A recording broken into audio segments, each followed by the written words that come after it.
what's going on? Welcome to a special broadcast of World Kidney News. I am your host, Steve Belcher, and I'm broadcasting live from Smyrna, Georgia. Yes, I'm down south where the hospitality is booming. Even with the division that's going on in the country, we still got hospitality. So this is going to be a great show tonight. I have, y'all know her as Tina Bug, but I had Tina Salmon all the way from the Bronx, New York, with her sister Laura, who donated a kidney to her. I believe it was last year or years ago. Tina will clear that up. But to have a sister or relative that can donate a kidney to you without going outside the family is amazing. I know not everyone is able to do that because your family members may have issues going on where they're not able to donate. But tonight we have someone who's going to share her story, and we have her sister, the donor, with us. So without further ado, let me bring on Tina Salmon and her sister Laura Linton. Let me give them the VIP welcome. Here we go. Here we go.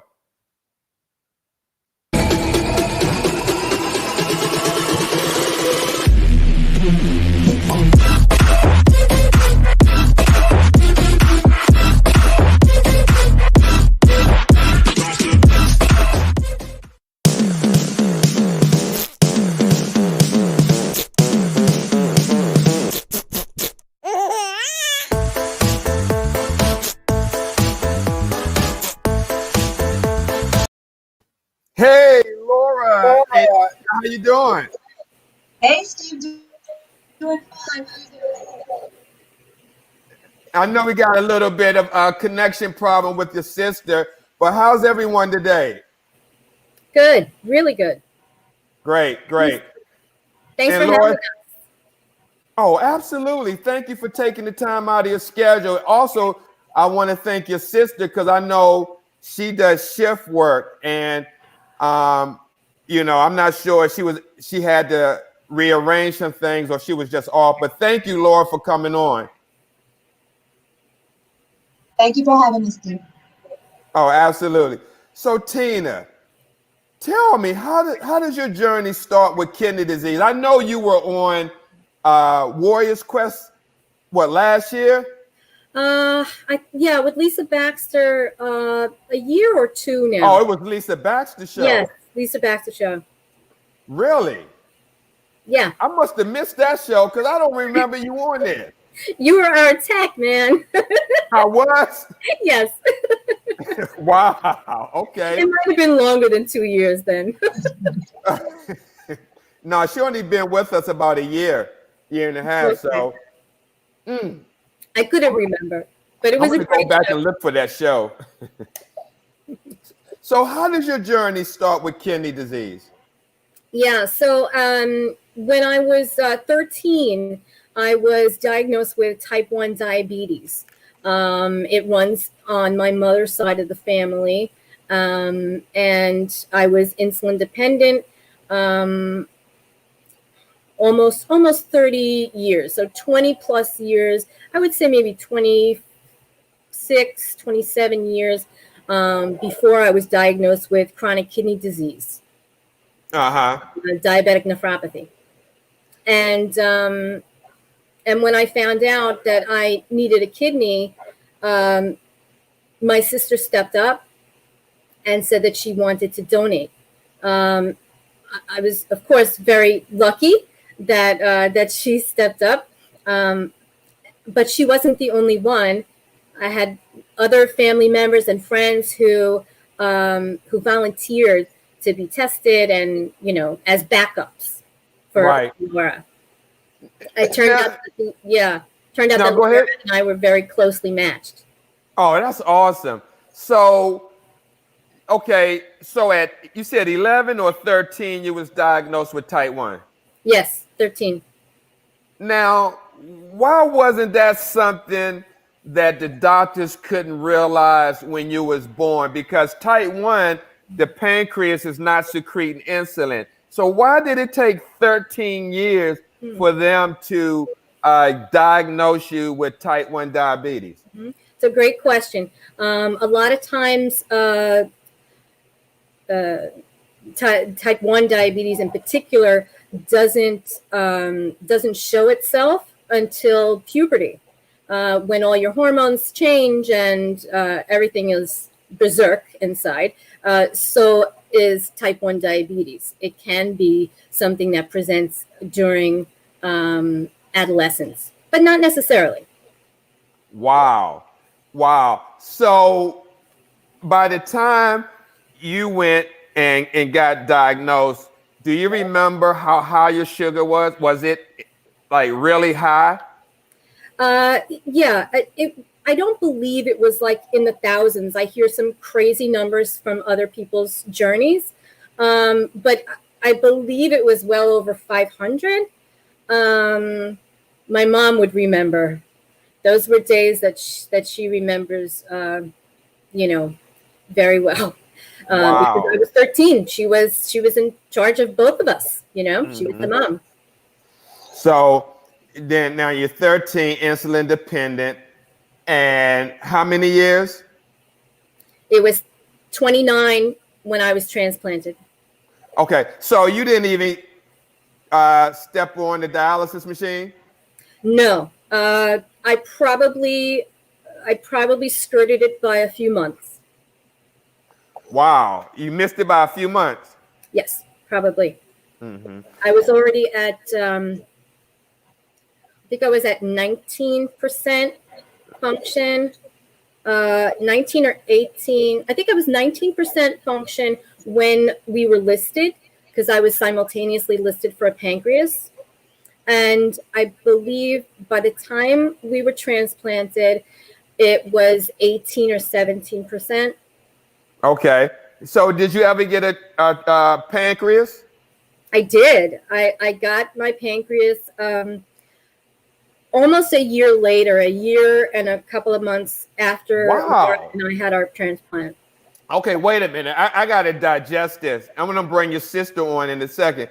Now, most people normally get the kidney, pancreas at the same time. In fact, you maybe have some doctors who say to their patients who may need both, let's wait for both instead of doing what you did. Now, how did you, because that's almost like a double shock to the body. One, kidney transplant, surgery. And then a year later, pancreas. How did you fall into that category where they broke it up instead of waiting? Is that, well, I think I could figure it out because they had your sister stepped up. Yes. Yeah. So, when you're in all of these social media groups, you learn about everybody's journey and how different teams can be from one to the next. So one transplant team may have a philosophy that another does not. That's why there are all these constant disputes during the threads on social media on what you're allowed to do, what you're not allowed to do, that Exactly. kind of thing. So my team felt that it would be healthier for me to have a living donor kidney, that my outcomes for my kidney disease would possibly be better than if I had a deceased donor kidney. And because I had a donor, because I had my sister who was willing to give me one of hers, we went that route. When we were listed with UNOS, I was listed for both kidney and pancreas at the same time, even though I knew that Laura was my donor. And while the first year after the kidney transplant, I was still accumulating time on the waiting list for the pancreas. So when I activated on the pancreas list, I didn't want to activate so soon after the kidney. Like you just said, it's kind of like a blow to the system. I wasn't ready yet to have another big surgery. But once I was ready, my number was already very close to the top of the list. And it was just a couple of months after I activated that I got that call. Wow, couple of months. I think Wow. I activated in January of 2011, had some more testing, and then I was transplanted in May. Awesome. The May that just passed? No, 2011. Oh, okay. Okay. So this has been a while. Wow. So how long have you had? So 2010. So you had the transplant 10 years. Yes, Laura and I celebrated 10 years last January. We had a big party down in Florida, and I celebrated 9 years with my pancreas this past spring. Wow. I wish I would have knew about that party in Florida. I definitely would have flew down there. You know, I like it down there. It probably was on the yacht or something, huh? No, I'm just kidding. No. Right. Family and friends. Oh, that's awesome. Now, Laura, what made you step up to the plate? I know it's your sister, and she had other people to come up, but what made you want to donate your organ other than she was your sister?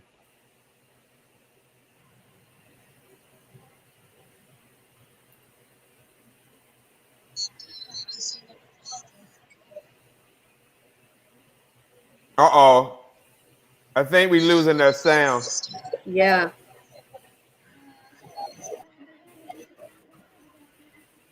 Wait a minute.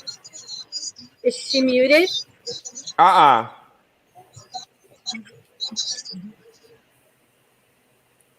Well, oh, wait. Hey, Laura, we can't hear you. I'm sorry.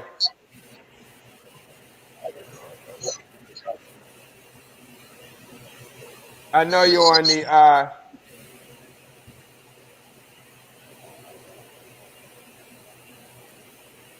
we're having a little internet connection trouble with Laura's sound. So just bear with us, guys.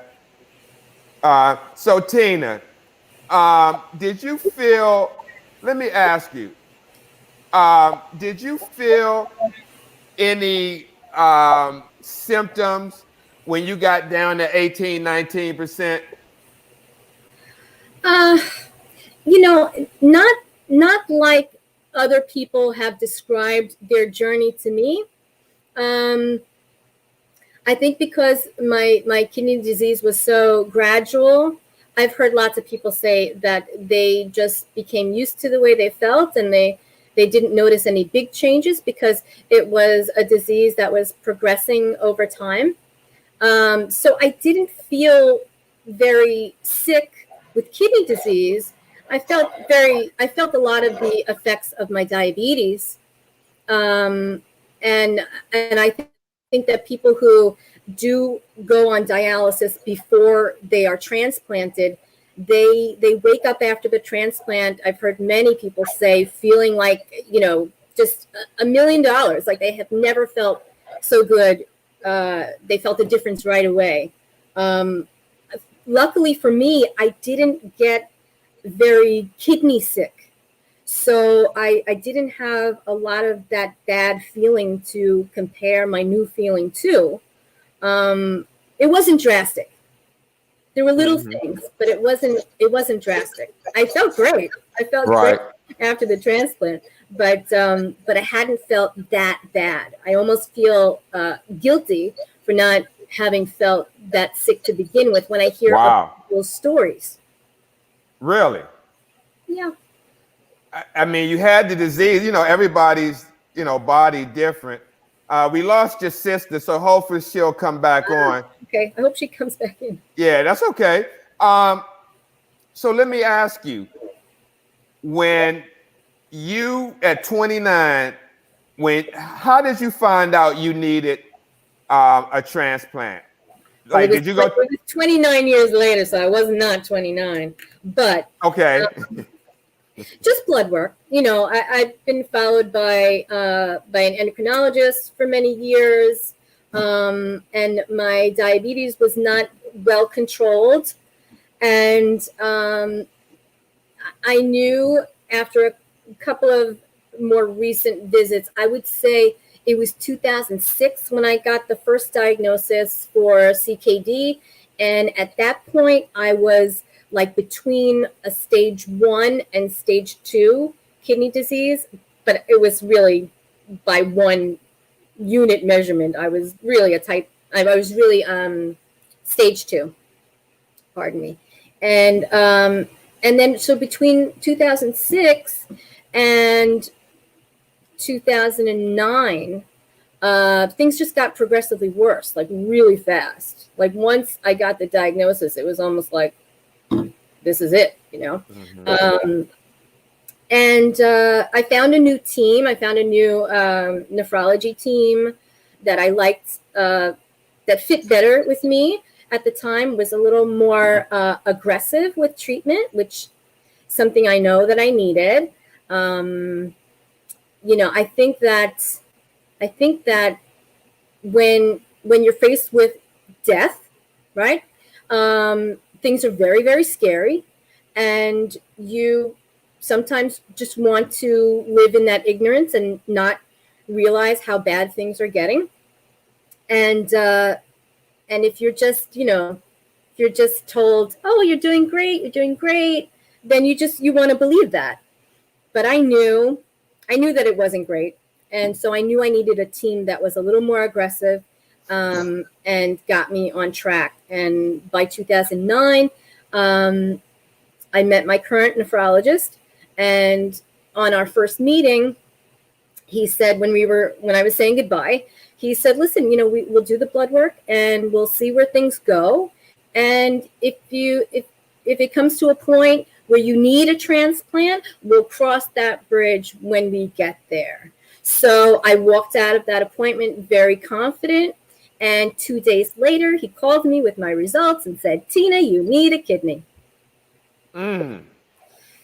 So yeah, I was shocked, but not totally surprised. Right. I mean, it seemed like you got to that bridge a lot sooner than later. Oh yeah. Wow. And that's why I say I was just a couple of months shy, you know, of needing dialysis. I'd already been to a class on dialysis and different treatment options. And I'd already decided at that point that if I had to do it, that I would opt for peritoneal dialysis. And luckily, it did not get there. Did not go there. Now, did the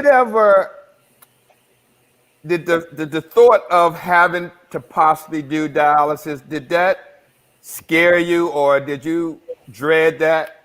Can you share that? Yes, for sure.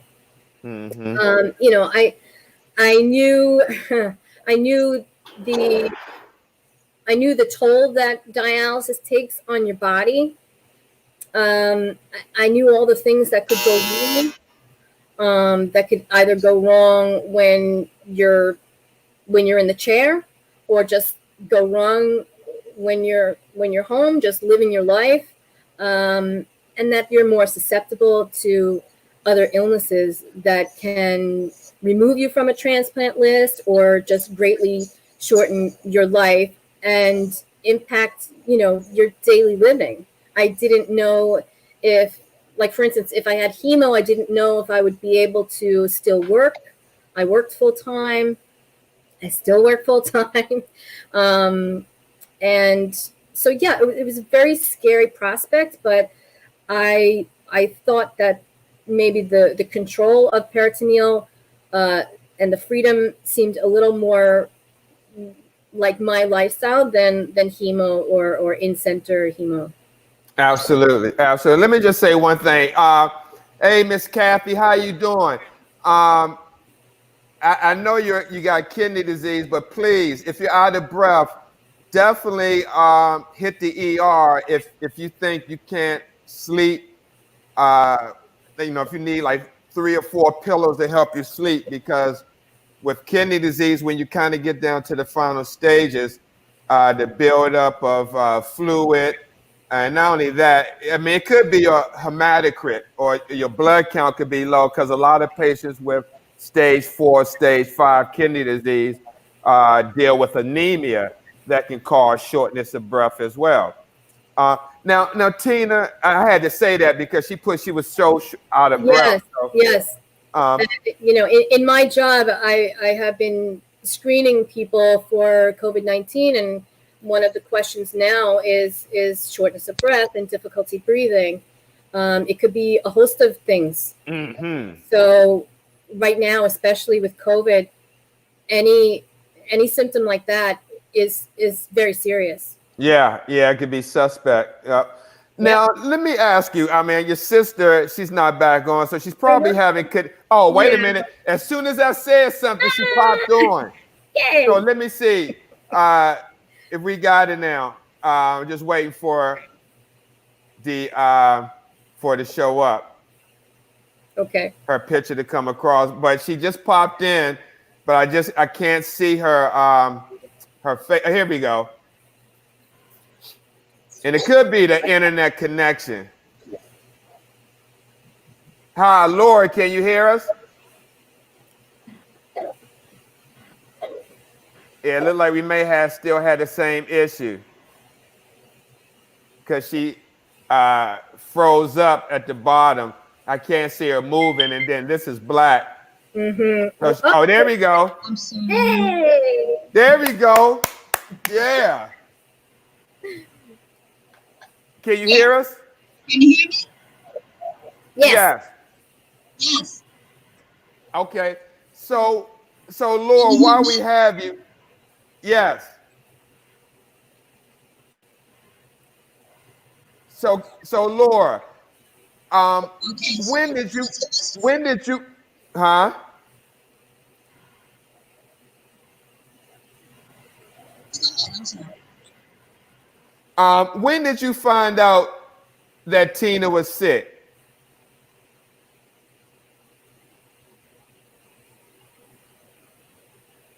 Oh, right on. I was a teenager. I know that Tina had been visiting with relatives. Yeah, we still having that same. So Wait a minute. she started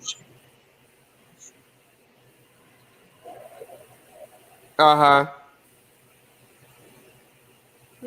Yeah, we still having the connect issues. So I'm not sure what. Say that again. do you want to call him?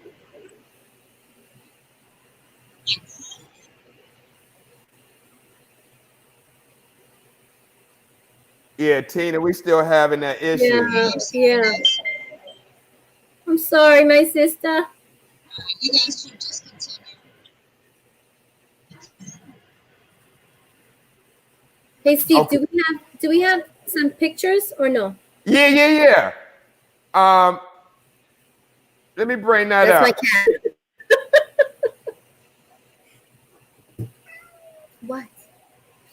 Okay, share this picture with us. So this is Laura. After she received her Hal Owl.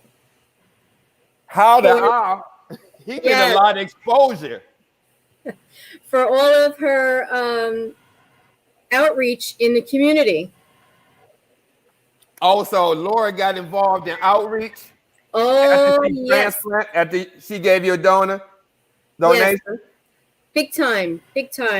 So Laura and I were both living in New York when the transplants happened, and we joined a support group, Transplant Recipients International Organization, the TRIO Manhattan chapter. And here we are after one of the TRIO Manhattan events. It's the annual donor remembrance service called Remember and Rejoice that they hold at St. Patrick's Cathedral every year. And Laura, when she moved to Florida, I believe first joined LifeLink, which is the OPO for her area in Florida, and started to get involved in donor registrations and other fundraising events for people who she met in the community who were getting ready for transplant and things like that. Laura works at a hospital. You're right, she does shift work. She told me she had tonight off, so it just worked out that way. And we've seen, I'm sure we've all seen the honor walks, the donor honor walks that happen in hospitals that are going to be donating organs for transplant. And my sister was instrumental in getting that event started at her hospital. So they didn't have it before, and not every hospital has it.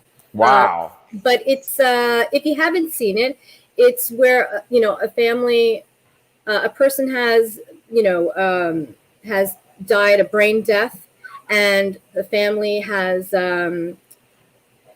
agreed to donate their loved one's organs. And when that happens, when the surgery is going to occur to extract those organs, the people who work in the hospital in that area, they line the halls if they're available to step away from their patients, and silently they line the halls while the patient, the donor, is being wheeled from their room to the OR, and their family is usually walking with them while their stretchers being rolled into the OR. It's quite an emotional and very moving event, of course, for the family, but I think for everyone who participates in the honor walk, I believe it has to be very emotional for them too. And I think that's also part of it, that it's not just the wonderful outpouring of people showing up for strangers in their time of grief, but it also keeps that thought of donation in everyone's minds. Absolutely. Who may not have thought about it. And the thing is, I didn't know it was called a honor walk. I see it on Facebook. Oh, let me see what she's holding up. Yeah. Yes. Well, can she call your phone? Oh yeah. Yeah. If Laura calls your phone, then you could put the phone up to the mic. Oh, okay, perfect. But I've seen these honor walks on Facebook and thought it was just, I didn't know it was something that they do all across the country at different hospitals. Yeah, it would be great if every hospital did it, but it has to be requested by someone. And Laura was the person in her hospital who requested that. Oh, that's hey, awesome. Sister. Okay, I'm gonna put you up to the mic here. Hi, Laura, can you hear me? Yeah. Great. Yeah, I hear you just fine. Great, thanks. Let me put your picture up. So, Laura, when did you find out that your sister needed a life-saving organ? Oh, okay. Well, my mom gave me a call, and she said that Tina had been visiting with some family friends, and she had been urinating and was very, very thirsty all the time, and during that time. And my mother knew exactly what that meant.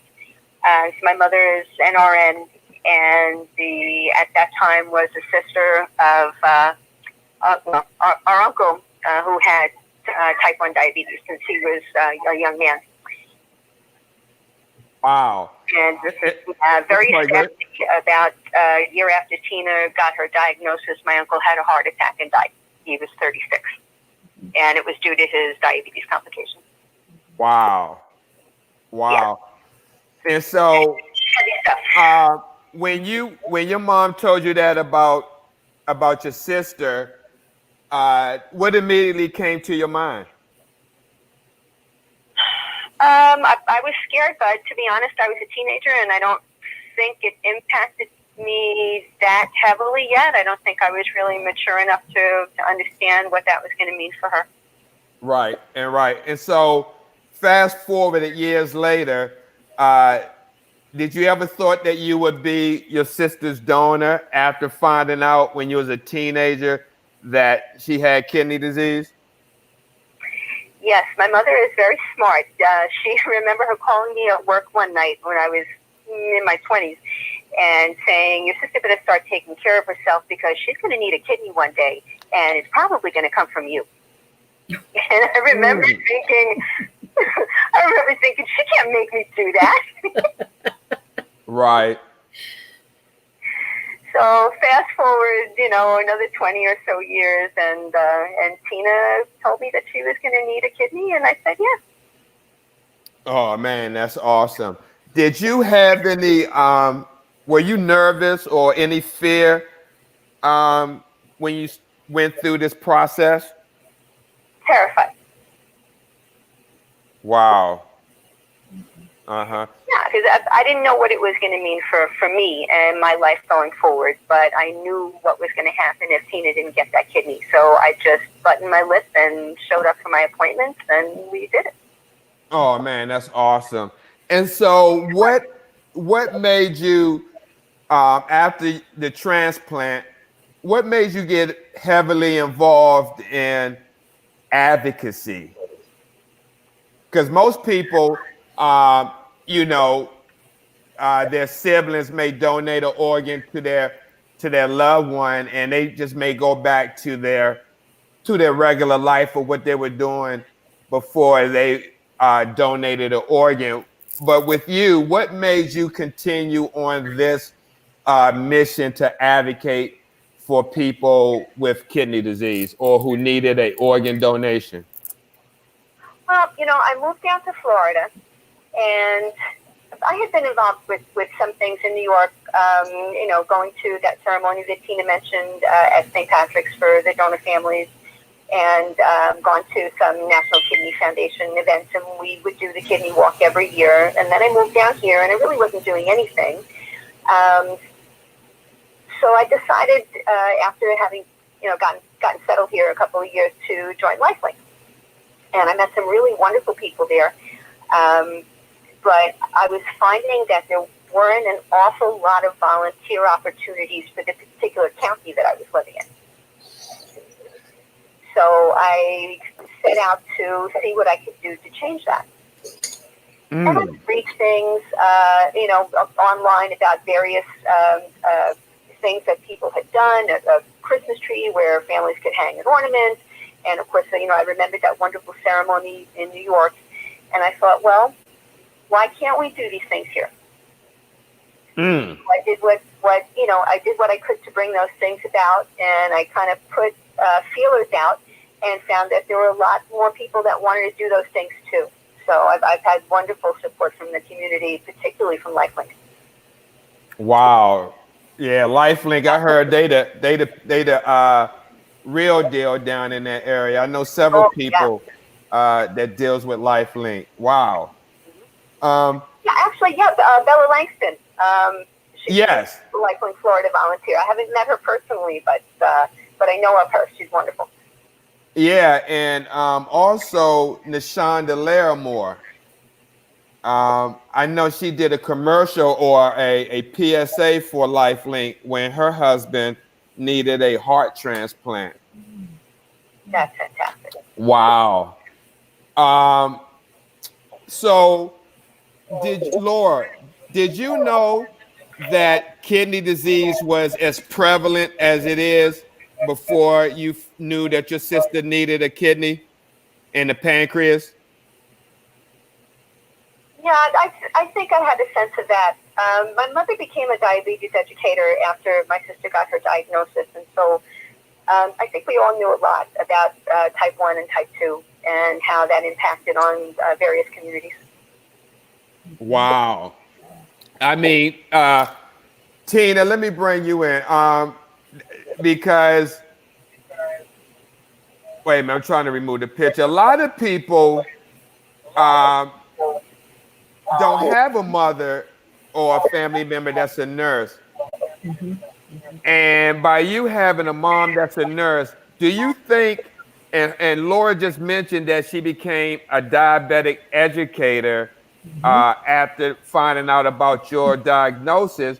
Do you think by your mom becoming a diabetic, educating her, being a nurse, that may have helped you for some of the symptoms and complications from diabetes? Because I know people with type 1 that had type 1 for a while, that had kidney disease, that dealt with gastrophoresis and dealt with all kind of other issues with type 1 because the uncontrollable glucose levels and the administration of insulin. Do you think that may have had something to do, or you had complications that we just don't know about? I had many complications. You're right. I had an amazing mom. I have an amazing mom, and yeah, and she made diabetes her life work after my diagnosis. Like many diabetics, it's a very multi-layered disease, and it's not just physical; it's emotional, psychological. There's a lot of shame involved in diabetes, and maybe less so now, but certainly 40 years ago, like my friends didn't even know I had diabetes. Like I wouldn't tell anybody. So so with a lot of shame came a lot of mismanagement. And while I may have had the tools because of my mom being in diabetes, I certainly did not always use them to my advantage. Wow. I mean, that's awesome. I mean, that you had a mom, that you have a mom that's a nurse. I'm just sure a lot of education was thrown around in your house. Yes, and a lot of threats. But Right. but I was a stubborn kid, and I had my good years and my bad years where I would be more on top of things than not. But as far as complications, I think one of the first complications that I noticed was peripheral neuropathy in my feet. Just taking off my sneakers at the end of the day and, finding a bloody toe and not feeling any pain, and not knowing how long I had an open wound on my foot for 12 hours or however long it was. Very dangerous stuff. Neuropathy was one of them. And let me ask you just one question. Speaking of neuropathy, so when you got the transplanted pancreas, did that clear up? Did the neuropathy clear up, or the damage was already done? Does a lot of that stuff clear up when you get the transplanted pancreas? It takes a lot of time. And there's no guarantee. Every person is different. But there is definitely evidence that some of the complications start to reverse themselves. For instance, I had, or I still have, diabetic. Diabetic retinopathy. Okay. I had it in both of my eyes, and I nearly went blind, if not for the very amazing and aggressive work of my ophthalmologist at the time. Years after, it's been almost 10 years with my pancreas. Years after the pancreas, I would go for my annual visits with my ophthalmologist, and she would say, "I've never seen your eyes look better. There's no new neovascularizations and everything looks great." Or, "Hey, let's do a little touch up here. I noticed a little something here," but nothing major and nothing progressively bad. In fact, getting better. Wow. And with the peripheral neuropathy as well, except that when the nerves are regenerating, they actually cause pain that you may not have had all those years when your feet were numb. So, so it's a good sign, even though it might be a painful one. Oh yeah. Oh, definitely. It's a good sign because if you can't feel nothing down there, you don't know if you got it cut. And then that's where the amputations. Wow. Man, that's amazing. Cause I mean, I had a torn retina in one eye and had blurred vision and all kind of stuff. And I couldn't deal with that. I damn near went crazy. I'm not going to lie. I'm the first to admit it that it mentally almost tore me down because I don't know what I would do if I couldn't see after being able to, seeing in one or both eyes, and then all of a sudden you can't see out of one eye and you don't know what's going to happen and all kind of thoughts. So I had to really, and I'm not ashamed to say, Stephanie Mo Davis kind of coached me through that. And just prayer, because I tell you, so my hat off to you, because I know how frightening that can be when you're talking about losing your eyesight. I remember being at Epcot Center with my dad, and it was getting dark, and it was time for the fireworks show. And we grabbed a spot in the middle of the bridge so that we could see, the fireworks really good. And it was before I got laser treatment for my retinopathy. And I sat there crying. Luckily, it was dark because I didn't know how many more fireworks shows I was going to see. Mm-hmm. Wow. Now, let me ask you, I got another show at 7:05. This is crazy, but let me ask you, and then I want to ask Laura something. With your pancreas transplant, do you take anti-rejection for that as well? Yes. They added, I'm on all the same medications that I am for the kidney, and they added a little prednisone, which I'm not too happy about, but that's the state of things. Right. Now, let me ask you a question right quick. How long was that picture taken? How long ago? This is, I think this is 2 years. Because of COVID, we were unable to have a Remember and Rejoice service this year.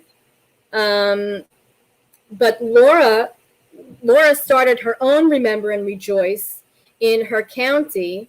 And last year in September had a very successful first Remember and Rejoice. So we're really looking forward to making hers an annual event as well. Mm-hmm. And Laura recently started a donor remembrance garden in the next county above. That's awesome. Yeah, and there's one picture I think I shared with you of Laura sitting in front of a large tree of life. Wait a minute. I think you only sent me 2 pictures. Oh. Yeah, you sent me 2 pictures. Okay, I thought I sent you more. Yeah, so it's still in the production stage, and it's coming along beautifully. There is a Christmas-like tree already there that they will decorate every year. And there's a huge metal sculpture of a tree of life right there in the middle of things. There's some benches and some places for people to reflect on either their journey or their loved ones' remembrance. Wow. Now, is Laura still there? Yes. Okay. Now, Laura, as we kind of wind down the show, I want to ask you, what if somebody's watching the show right now and they're sitting on the fence of donation, what could you share with them about your own experience? Even though you donated to your sister, what can you share with potential donors to share with a stranger? I was really scared, but as it turns out, all the things I was most frightened of never really came to pass. I didn't have anything I would describe as true pain. After the surgery, I had some discomfort that was really easily covered by extra strength Tylenol. I'm not on any medication. My numbers are beautiful. My BUN is 19. My creatinine is 0.97. My GFR is 59.84. My A1C is 515. I'm doing really well. You're going to have to take very good care of yourself. You will need to have insurance so that you can, at the very least, see a PCP, but I do see a nephrologist as well, just to make sure that I'm okay. But all in all, it was a tremendously wonderful, life-changing experience. So many things happened that I never would have anticipated for myself. Now, did you say that your GFR was 59%? Yeah, because your remaining kidney hypertrophies. Okay. So that's about as good as you can get with one kidney. Right. Because like 59%, I believe is falls into stage 3 or stage 2. I'm not sure what the cutoff number is. But that's with 2 kidneys. Huh? That's based on somebody with 2 kidneys.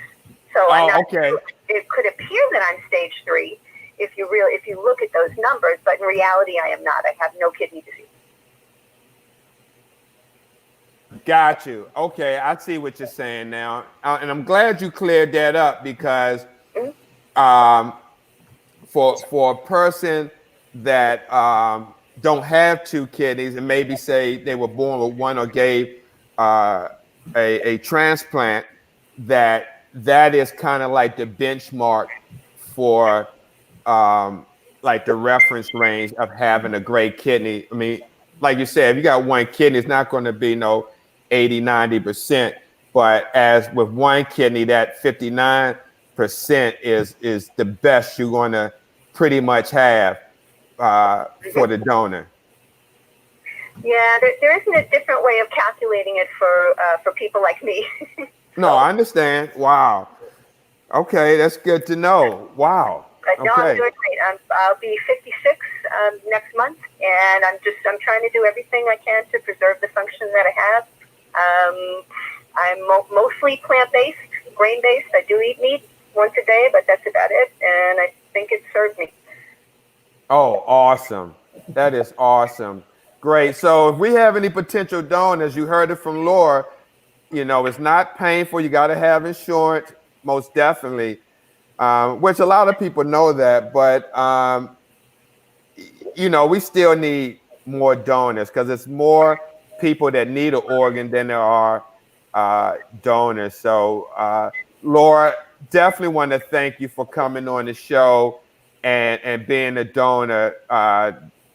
It's amazing. We just had a gentleman, Pastor Nick Gentile, on the show Sunday. Wait a minute. Was it Sunday or Monday? Oh, Sunday. Yeah. Sunday. He was a kidney donor about a year ago, almost 2 years. And he just, last Thursday, he donated his 69% of his liver. Wow. So he's a 2-time organ donor. His name is Pastor Nick Gentile. He's on Facebook. Fantastic. Yeah, he's amazing. He tried to donate since for about 10 years, and they wouldn't let him donate. And he finally was able to give someone a kidney. And then last week, he donated 69% of his liver to save a longtime friend that was on the brink of death. So that's beautiful. Yeah. Yeah. So Tina, share with us, what would you tell somebody watching this program right now? I mean, I know you didn't do dialysis. You missed it. I mean, by the hair of your chinny chin. So what would you say to someone that didn't passed and they had to go on to dialysis and they're waiting for a kidney. What words of encouragement, could you give them with your years experience working in the kidney community as an advocate? I would tell people, again, obviously not from personal experience, but from just my interactions with people in the transplant community and people in the dialysis community, that don't give up. Do not give up. Don't miss an appointment. Stick to your diet. The renal diet is horrible and very, very hard to stick with. But if you're listed for transplant, you've got to stay as healthy as possible so that you don't get removed from that list. Right. Oh, but let me just piggyback. The renal diet can be horrible, but if you turn in every other Friday on Urban Health Outreach Media to the Kidney Cookery, you can see Chef O or Chef Brian Boyley cook an amazing kidney-friendly meal. There you go. And both of them are kidney patients. Chef O with this transplant, and Chef Boyley right now is seeking a transplant. But the kidney-friendly meals don't have to be horrible, right? That's true. For me, we're going back 10 years. So exactly. It was wasn't pretty a lot like it is now. I'm sure there are a lot more options now for people. Wow. A lot of pasta and olive oil. Right. Wow. All right. Well, Laura, Tina, thank you so much for taking the time to come on World Kidney News. I really wanted to share your story and your sister Laura. I thank her as well, and She's I thank you. Star. Yeah, I thank you for your support and sharing our information. And you and your sister need to make the I call it now in the kidney show rounds. So from here, you probably need to go back on the Lisa Baxter show. You and your sister, Warriors Quest as a co-host. Hope with Jonathan. There's so many shows coming up in the Shonda Larimore Transplant Talk. And I just seen a show that's out now by Jeff Hartley, produces called, let me find this. It's called the Kidney Show. Wait a minute. I'm sorry. I can't find the name of that show. The donor. Wait a minute. Oh, The Perfect Match. That's what it's called. The Perfect Match. I don't know what I'm doing is I'm giving them free advertising. It's all good. But no, The Perfect Match by Jeff Hartley. But all these shows are springing up. Yeah. And so that's awesome because it just gives us more ammunition to raise awareness for kidney disease. So I would love to see you and your sister kind of like make those rounds to keep promoting advocacy and organ donation. Well, we're all in this together.